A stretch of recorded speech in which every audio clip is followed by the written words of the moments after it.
ISKCON, arguably India's biggest exporter of Lord Krishna to the Western world, is struggling to keep its spiritual identity intact as scandal, corruption and infighting threaten to tear its foundations apart. This ISKCON newsletter, with details of its gurus the world over charged with child sex abuse, murder and embezzlement, is an attempt to start a cleansing process.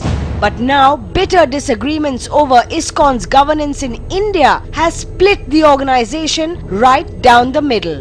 At the center of the split, control over the multi-crore ISKCON temple in Bangalore, a battle that's now reached the Supreme Court. ISKCON Bangalore and ISKCON Mumbai both accusing each other of conspiring to usurp the property. ISKCON Mumbai itself in trouble, with the Kolkata court issuing arrest warrants for its head guru Jayapataka Swami and governing council member Dayaram Das on charges of criminal conspiracy for falsely implicating a fellow devotee in a rape case. The warrants were later quashed by the Kolkata High Court.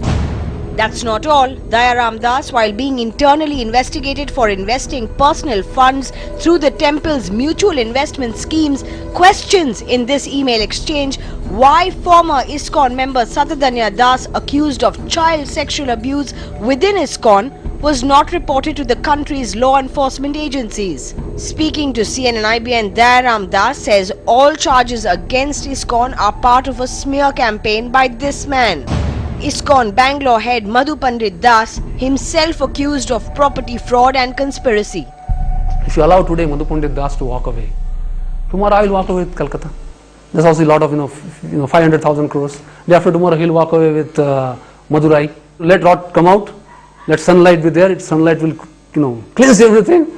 And I'm sure that way people who are thinking people, they'll appreciate that. ISKCON Bangalore representatives refused to comment on camera, but of it, the mudslinging and serious allegations being levelled at each other continues, even as the Supreme Court has urged both parties to reach a peaceful settlement. The fact remains, though, that in the United States and Europe, where ISKCON used to be a major presence, now adverse publicity has ensured that this multi-million-dollar religious organization is now often shunned.